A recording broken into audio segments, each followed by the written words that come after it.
top side, we know that for sure. And, yep. Ooh, Wukong banned on the blue side. Interesting. So they're not having any interest in picking that one up themselves. So might be a completely different angle here for Samdi now that he's on the Rift. We've seen his Kalista find a lot of success if it's left open here.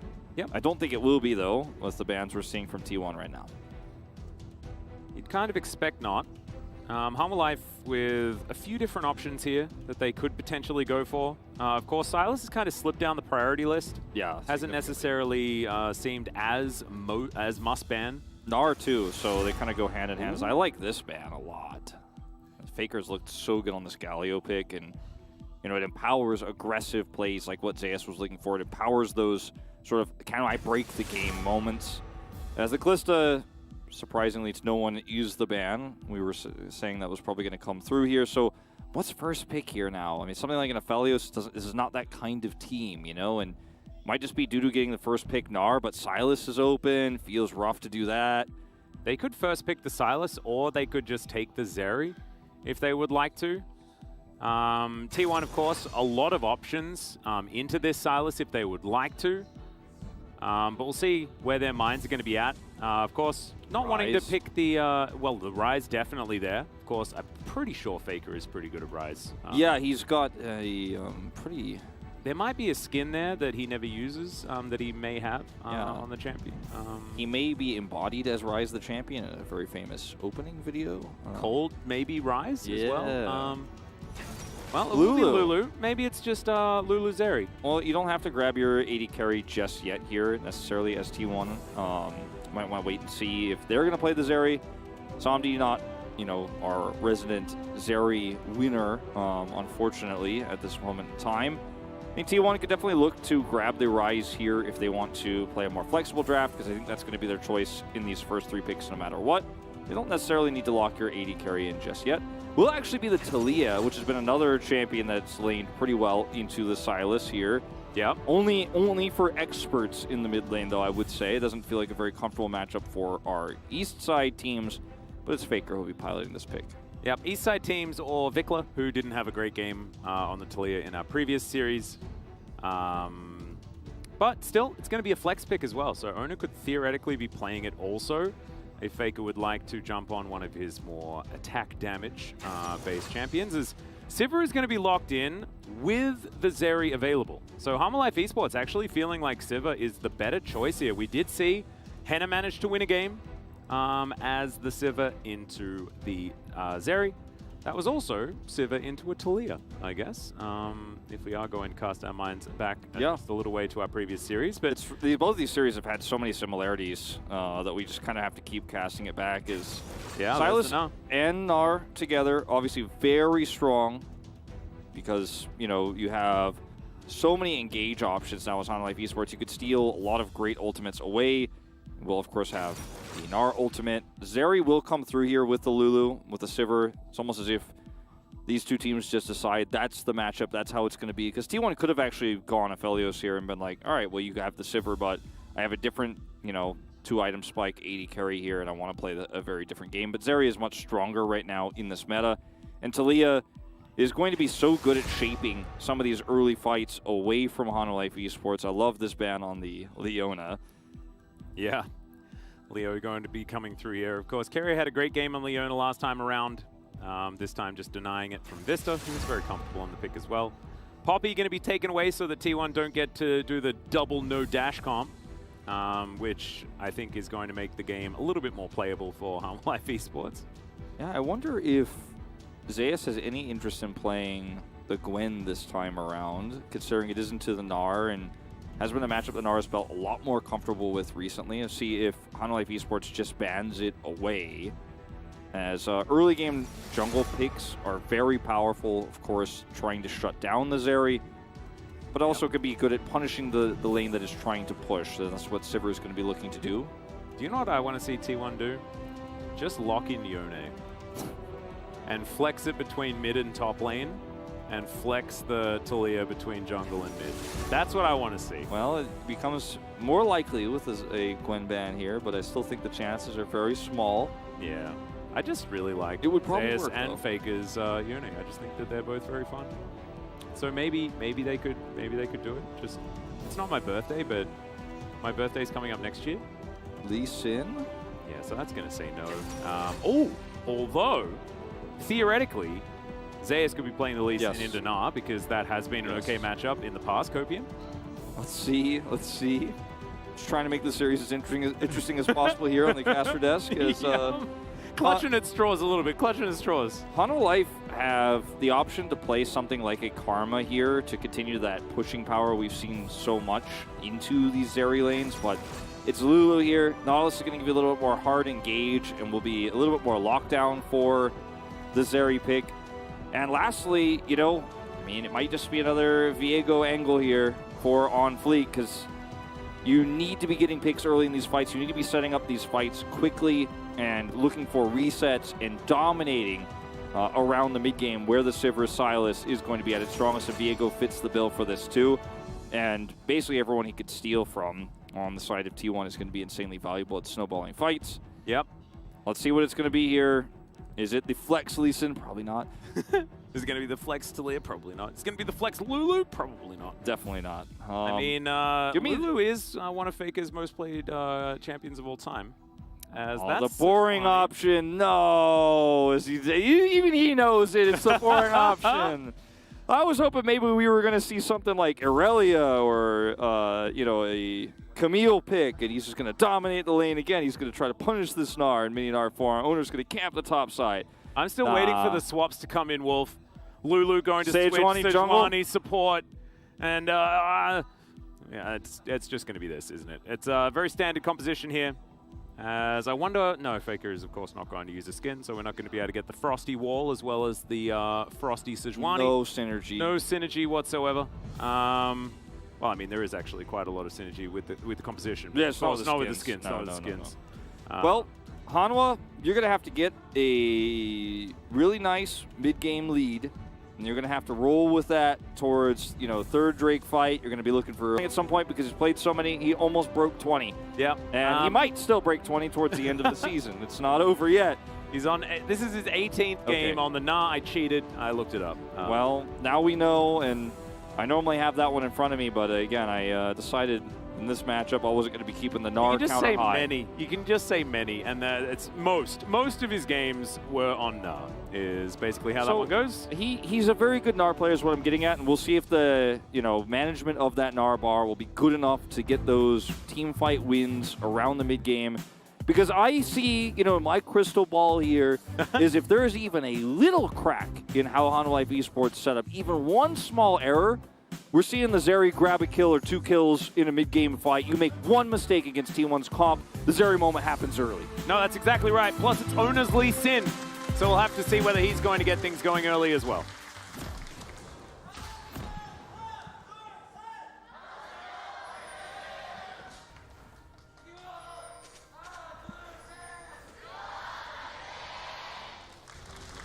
All right, here we are onto the Rift for game number 2. So, T1 did lock in Sejuani for Zeus, but to all of you who are saying, oh, put your best player on a tank, blah, blah, blah, remember, you can absolutely thrash this lane with the Sejuani. He has gone for the Ignite here as well, and so Dudu has to be very, very careful because we've seen solo kills, we've seen Nas fall extraordinarily far behind because of this piggy with a lady on her back. So yeah, it's more exciting, more interesting. It's one of the more fun matchups because the Gnar also has some power in this lane too, and can look for hyper procs and some aggressive trading, but you have to do it very carefully. And if you make even one mistake, you will die. And also, if Owner camps you, you're probably doomed. As Owner just has given so much support to Zeus, not only in game 1 of this series, but just all season long. Even in tank matchups like this, they haven't had to put their resources bottom side as much. T1 and Genji have been pretty self-sufficient there, although Peanut has just decided that Ruler is going to carry every game. But he hasn't always needed to be there, right? And Guma has played a lot of strong side bottom here. That's why the Draven is permabanned now against him. Yeah, they were definitely doing a lot of good things with those Draven comps that they would pick every single time they were able to.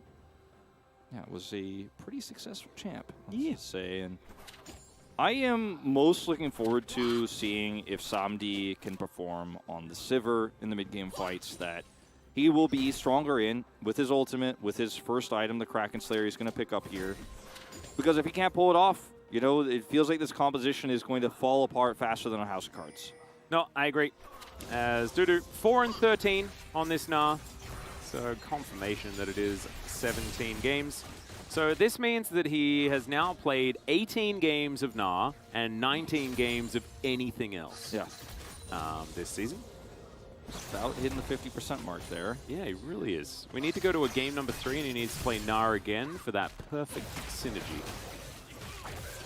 But that's going to be a difficult prospect because this exists on the Rift. 29 wins, 3 losses, 90.6% win rate, and that sample size is massive, ladies and gentlemen. 5.5 KDA. Owner's Lee Sin is on a complete other level. Like, I remember we've been gushing about like win rates for certain players. For example, I'll mention Deft because I feel like I have to every single day that I am here on the desk. But his Jinx win rate is something that we were going on about over and over again.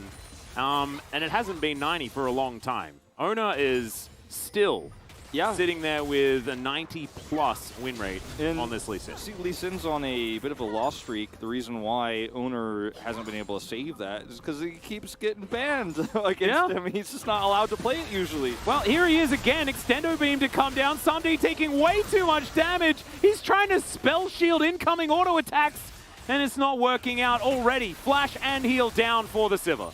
Yep, and that's going to be a Sivir who is pushed away from this lane, and that's going to be a Zeri. Karis. Also, Faker directionalizing. Directionalizing? Really, Atlas? His seismic shove to throw him through the rocks, which was very cool. Yeah. And directionalizing. What word was I looking for, Wolf? Angling, maybe? Yeah, I think angling's probably the word. Yeah, that's probably what I was going with. Like an actually real word.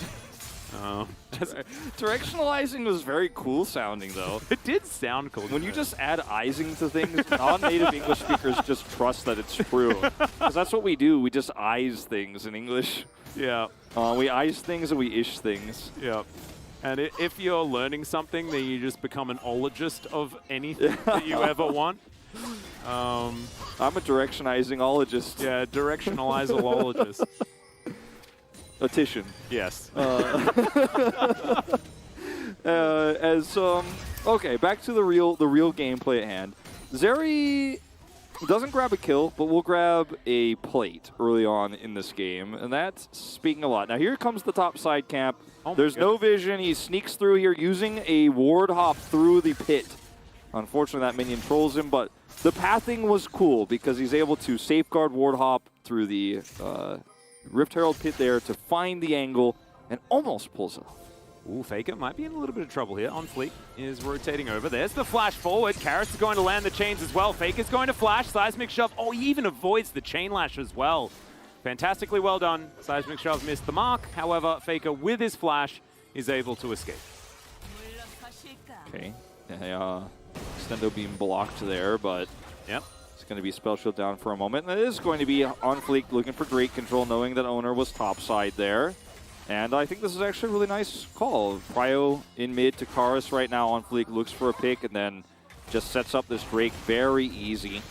Small lead here for Hanalei Esports in that regard. Obviously the plate pick up their bottom side for Guma is arguably more significant and usually when we think about Zeri, but it does give Hanalei Esports the ability to force some mid-game team fights. Like, they want to be the ones getting Drake after Drake after Drake and forcing T1 to look for that soul point fight, that soul fight, before the Zeri gets 2 items, 3 items, and starts to actually become a big threat. Yep. Faker has played a bunch of the Taliyah over the years. As, of course, I don't even remember which year it was. Maybe it was 2017, 2018. Yeah. Still having a above 70% win rate when Taliyah was in meta in 2018. Is an actual feat because SKT was struggling at that time. Surprisingly enough, Zeus also struggling here as Dudu's Gnar is working out. As I say that, misses the wallet, and Zeus is just going to collect this minion wave as it crashes into his turret. As on Fleek is clearing out his topside jump. Yeah, I don't know. I always just associate, when I think about old Taliyah mid, I just always think about Papa Smithy. Like, I can hear his voice explaining it in my head. Yep. I want to say 2018. I think, yeah, 2018, 2017, because I remember it was like the time of the BDD. Yeah. And so that makes me think of Longzhu, which makes me think of 2017. True, yeah. But all of the years are kind of slipping together, Wolf. I'm not going to lie. We've been here in Korea for 5 years' time. How long have you been in Korea? I've been here since 2011, so a very long time. That's 11 years. 11 years, yeah. Just at the end of May. Wow. 11 years for me. A long time. Yeah, exactly. Congratulations on your 11-year anniversary. Well, 10 is way cooler, but, you know. Yeah. 11's all right. Yeah, well, I don't think we celebrated your 10-year anniversary of being in Korea last year, did we? No. Which is a little bit sad. I feel like we may have missed something there. Yeah, it's, you know, I mean, I kind of celebrated on my own. Is 12 years? Is 12 years a fun milestone? Maybe we could do next year instead. We go from 10 to 12. Yeah. Well, that's when you're officially double the amount of time that I've been in Korea, because that'll be my 6th-year anniversary at the end of March. Yeah, well, time is a 12-based system, and we're talking about years, and that's a unit of time. So yeah. There are a lot of reasons that we should do this. We should do it in April as well, because I arrived in March and you arrived in May, halfway between. Perfect. Beautiful. And also in April, we have some time off. 12 a multiple of 4. Oh. Just incredible stuff. Look at us doing math on a broadcast like this. As Dudu and Zeus are just fighting one another. The reason why we're talking about this, guys, is because now the setup for the Rift Herald is complete. And now it's time to talk about the video game. As Zeus is going to rotate down. Extendo Beam doing a fair bit of damage here to Karis, who does have a Dragon Rage kick. Dudu with a great Naba finds Nah onto 1. Everybody else is able to flash themselves out of the way, and Ona's going to pick up first blood onto the enemy jungler. Now T1 are turning. They're looking for Dudu to get their revenge as they had to use summoner spells. Absurd. T1 will go back, and they will just tidy up this river, clear out the vision, clear out the Rift Scuttler, and claim their prize. I mean, Owner is just like, all right, I will kill the enemy jungler and take the Rift Herald. I hope it's going pretty well for you guys over there on the other side of the fight, while Dudu is flying through with this Gnar, but it's not a massive one. You know, only hits 1. Faker has cleanse, and there's just no follow-up damage. And Sivir wants to be taking fights like this early on, knows she's not here when the Gnar comes through. As again, Faker gets stunned here, but he doesn't actually get into lethal damage range because nobody is there to follow up the damage. Like, this is basically a Sivirless fight. Yeah. Owner gets the kill, gets the Rift Herald, and the idea and the Narbar setup was so good for Dudu, but if there's nobody else there to follow up on your damage, who cares? Yeah, and also, like, it was only 1 flash. It was only Carrier that flashed. Otherwise, it was just 2 dashes that got them out of the way. And, you know, otherwise, and you hit 1 target, and you can't kill them because it's this early in the game. So a little bit of a sad situation, as sometimes the Gnar play is just a little bit too telegraphed, and you're read like a book. And, you know, the follow-up CC from Vista was good, but at the end of the day, you know, you can't be forcing this fight here while your jungler is in peril and your AD carry is in a position. Like, that's the major issue, whereas T1 is exactly where they want to be, and it's a huge win for them. Only 1 kill. But the bigger story here, of course, is the Rift Herald that's in their possession with the Zeri slowing the game down. And also control of the map when you have the global advantage as well. In theory, of course, Hijack will allow Karis to have an option there. But Faker now, seismic shove onto Onfleek, as Onfleek's trying to get some control of this river back. Hextech Soul, not an option, as it is going to be the second Drake of this game. See whether it's an interesting one. It's really interesting because Taliyah, you know, hasn't really been that much of a global threat in this meta. She's more used her ultimate just in the middle of a team fight to zone, or to try to rush to an objective, get an early backup, almost like a teleport. But, you know, in this matchup, she's been quite pinned down, and you know, her real value has just been in her ability to set up fights and her just sustained damage later on in the game. She's just a battle mage. Her threaded volleys just do such insane amounts of damage, especially into a fairly melee-heavy composition like Hololives is looking to be when the Gnar has Mega Gnar and they're looking for engages. Yeah, you can catch somebody who engages, you can do tons of damage to them. It's kind of insane. Yeah, and also now having that huge nuke as well means that when you're set up for sieges and stuff like this, it actually feels great, as we can see demonstrated. Yeah. It's like, thanks, Faker. Thanks, Faker, for just making the point for us in real life, because Silas, you know, he was doing all right in the early parts of this, but now he's just going to kind of be battered by some of the damage coming through from Faker as these items come online, and as he starts to get more mana with this tier, he can just repeatedly use this Q to harass without being punished for it. Yeah. Well, that Kraken Slayer that you were talking about has come through here for SumD. Probably wants a little bit more attack speed until he's really happy. But still, that item spike feels a little bit better than that of the Immortal Shield Bow. Shield Bow a little bit more defensively orientated. So SumD just going to get back to work, tidying up these mini waves and looking to see whether he's allowed to take any crockery from the bot lane turret. Gumayusi, though, is here in the mid lane, looking to try and grab some plate gold. Should be able to do so. Karras gets himself a wild growth. And Kerry's going to say, why did you take my ability? It's very, very rude. Vista looking for an opportunity here over the wall, but he's not going to find it. Had the Hex Flash available. Didn't really find himself an opportunity that he really wanted. Yeah. Turret, very vulnerable here, very ripe for the taking here for T1 with a few more pushes of this mid lane. It's going to, mid wave. Going to be easy to take. SumD just catching waves right now, but it doesn't have any power until this next objective fight, which is frankly so far away that we're going to have a bit of a lull state here because T1 aren't looking to force fights or force picks. You know, if Honda Life Esports is elsewhere or this, you know, Sivir is not in the mid lane, they will grab the last part of that turret like I was talking about, but don't need to do so now. Could do it even during the neutral contest for Rift Herald, as obviously Sivir has such great wave clear. This is interesting. Owner and Carrier are here a little bit early, as Zeus is still a long way away. Not going to be going for any sort of dive or anything like that. Walking over a ward here as well, as Owner and Carrier are going to back. Dudu could potentially throw a drill into that brush, and does do so. Might actually... Oh dear, this may have killed him. Yeah. That's very, very sad. His flash just came off cooldown right at that second. And so did have the opportunity to flash away. That crush wasn't enough. Yeah, if that... that felt real dicey. If that Sonic Wave hits, Owner gets a kick on him, and he's probably dead. Yep. Just out of range, unfortunately. As, man, Faker is just starting to bully the Silas now. Yeah, he's got his crown completed. Does have that extra safety if he does happen to get abducted, perhaps. And this game looks so different from last game because T1 are playing around a composition that needs to scale up well, and Zeus is on the tank, and despite some resources being committed to the top side for him, hasn't led to him snowballing this lane out of control or anything like that. Yep. So it's a very different game, but T1 still have a pretty massive tempo lead right now. Getting that second Drake, putting themselves at a 1,500 gold lead here, creating the crash in mid, that Rift Herald fight going their way. This means that their comp is doing way more than most Zeri comps do, actually, at this stage in time. And it looks like they're the stronger early mid-game team, even though normally, traditionally, it's the Sivir comp that actually has that power here. Just T1 showcasing how strong they are as a team, even when the enemy has the answer. Yeah, and do you know what it feels like to me? It feels like it's the Owner Lee Sin comp is what does it. That's sort of how it works out. That's how they get that extra control.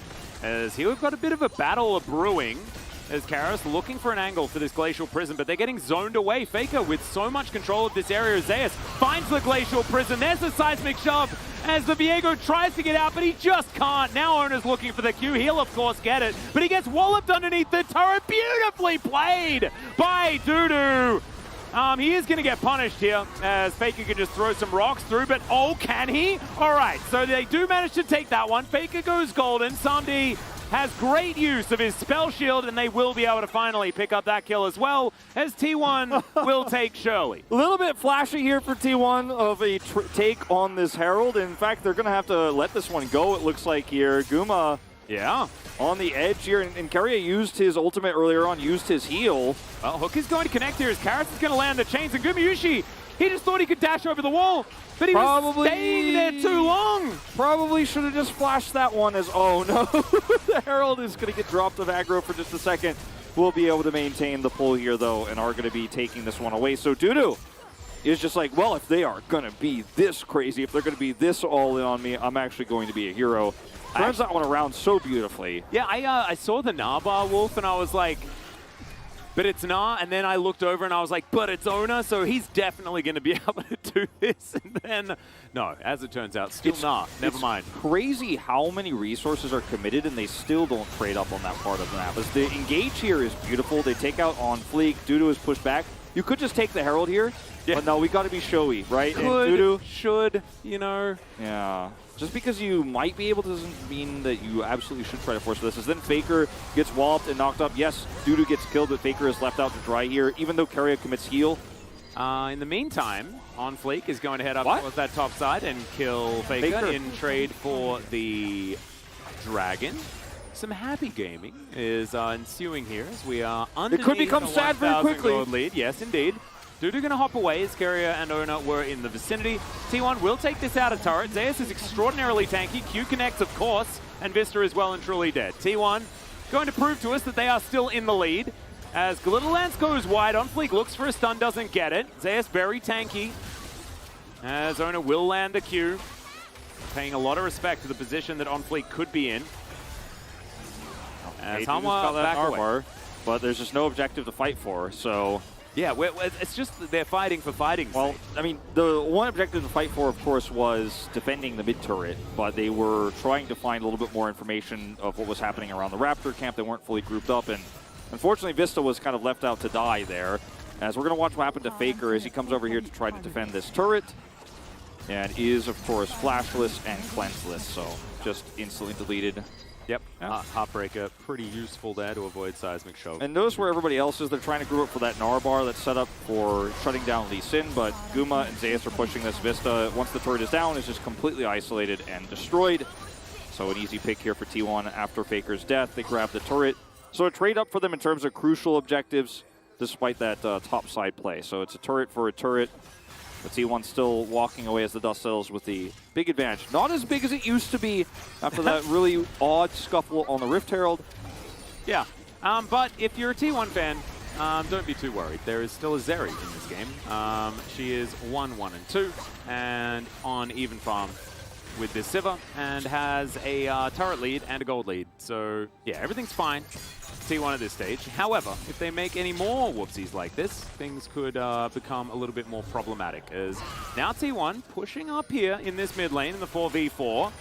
Mid laners farming on opposite sides of the map. Faker, no teleport available, of course, has elected for the Ghost, but Karis has his on cooldown.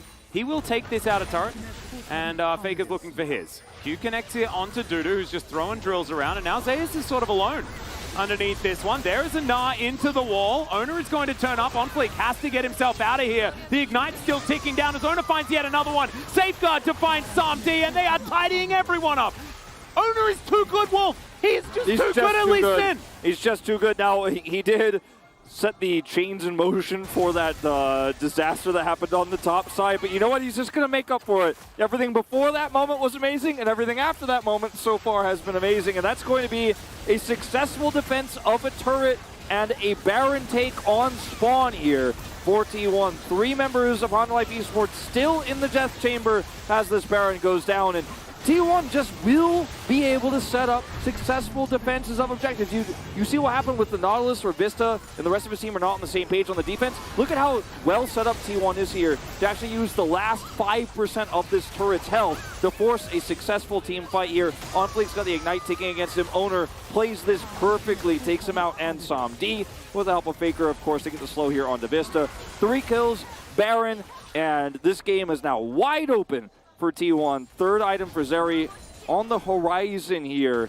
Yeah. And man, suddenly this game just feels unwinnable for Hanwha Esports after what was the most hopeful moment of them just moments ago. And maybe, just maybe, that was the entire strategy. We've said this, I think, so many times this week. The false sense of security. Luring your opposition to thinking that they might be able to win a fight. Because T1 finding a team fight at 19.5 minutes in the game feels a little bit poignant given T1's history with Baron. As that seismic shove was beautiful. The follow-up here from Zeus as well. Winter's Wrath not going to connect.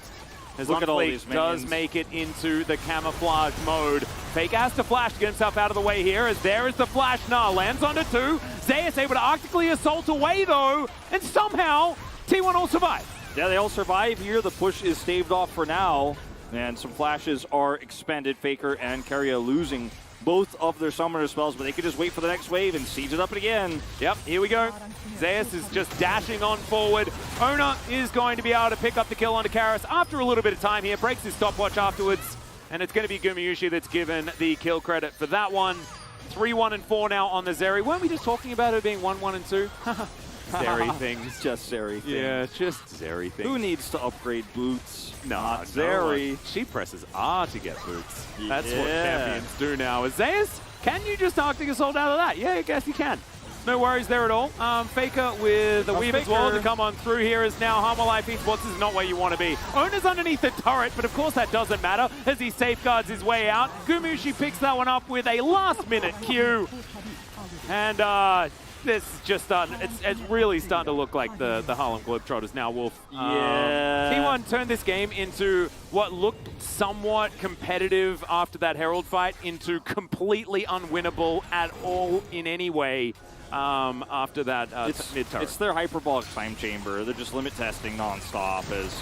Yeah, the teleport here from Dudu, where they flank, is actually really incredible, and it sets up for a really nice angle, but with the summoner spell advantage that T1 have, they get to flash these, and then Zeus just gets out over the wall here, and at this point, you're like, okay, well, are T1 going to be able to push? Yeah, they just reset, come over here, teleport in, Extendo Beam is massive, and HLE Esports just don't have a front-to-back teamfight composition anymore when the pieces are falling apart like this and the Narbar isn't there and Baron is up. The siege here from T1 is amazing, and it just continues. Like, yeah. We're going to watch this whole thing, I guess. Meanwhile, in live, On Fleek's dead. I did have a little bit of a look at that, but Vista's dead as well. It started off with Ona missing a Q. He got very upset about that, so he killed 2 people, I think is how that one went. Meanwhile, Dudu is just trying to forget about the woes of the top side of the map whilst dealing with the super minions that have been placed into his bottom lane. So T1, they will secure this inner turret, and it's about, yeah, crossing I's and dotting T's, I think, or the other way around. This game has me a little bit frazzled. Yeah, I mean, look, T1 have the Baron buff now expired, and they are only able to get bottom inhibitor, but it's arguably the most valuable one for them this game because it will, of course, keep super minions on the opposite side of the map for the next Baron spawn in 2 minutes' time, which is why Dudu was spending some time actually clearing that one out to make sure it's not going to be threatening those Nexus turrets anytime soon. But T1's still fully in control of this map and in this game, even though the Baron has expired, and now it feels like we're slowing down a little bit here. But the early game Sivir never found team fight success, even when there was that big overextension, let's just say, as we're going to come into this late here and see what happened. Owner doesn't even hit the Q, just uses a ward hop to get on top of On Fleek. Second Q lands, yeah, takes him out here. Zeus is with him, but the Sivir doesn't get any power, doesn't get any value. We're seeing the value of Shirelia's for Keria be much more important than Sivir's ultimate here. And the tempo lead that T1 had so early on now allows them to stomp 10,000 gold ahead. Guma takes an item lead here with 2,700 gold. He has an advantage right now. And this game has all been about Owner just limit testing. It's just his testing room, his training room. I think, do you know, like, actually, that's how T1 outdrafted HLE Esports. They picked Lee Sin.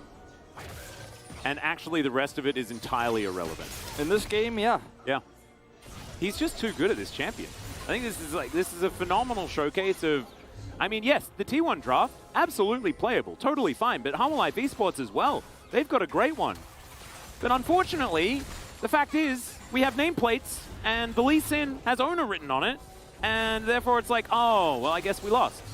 Yeah, and this is why top teams against T1 just do not let this one go through. They'll allow T1 to have even stronger and more meta picks. Lee Sin is on a 9, I believe, game losing streak because Owner has had it banned against him every time. Yeah. When it's not, guess what? I think the streak is over. Yeah, no, I have a feeling that Lee Sin might be winning a game. 100% kill contribution so far. As, yeah, these rocks are really starting to hurt as Faker is throwing them over. I'm very used to them being icicles, as everyone does like using that particular skin. As T1 have set up a bit of a gank brush here. Karis might just die. There is the Glacial Prison. as he is going to go golden for a moment. Faker off to the side, looking for Dudu. Seismic shove is good, pushes him back towards the wall. No one dead just yet, but Zeus can tank for about forever. The Sivir will fall down. Gumyushi picks up his double, make it a triple. Will he get another pentakill? It's a quadra at least, but where did the Silas go? He's going to be teleporting, he's trying to get out, and there's the kick to the back of the head. How dare you deny the pentakill? As Gumyushi will find a penta in the previous series. He played the Zeri, and then a quadra kill in this one. I really like the script writers and the director of this game just really metaphorically showing that, yes, Guma did get a quadra kill on Zeri, but it was actually the Lee Sin the whole time. And how Lee Sin gets the 5th and final kill for the ace there, the director is really symbolically showing that he will pick up POG despite the quadra. Yeah. It's just so beautiful. It's not penta denial when he deserves it. Absolutely. Vista is just going to be taken down here. Faker picks up that kill. The Nexus is going to follow suit. T1 utterly dominant in this game, and it's exactly what we asked for from the squad that still has a very small chance of locking down that first place if Gen G do falter. And they could still, of course, win the LCK in summer. They are still very likely to head towards round 2 as well, as T1 just showing that they are not to be written off. Certainly not. A 2-0 victory was what the fans wanted tonight. That is what the players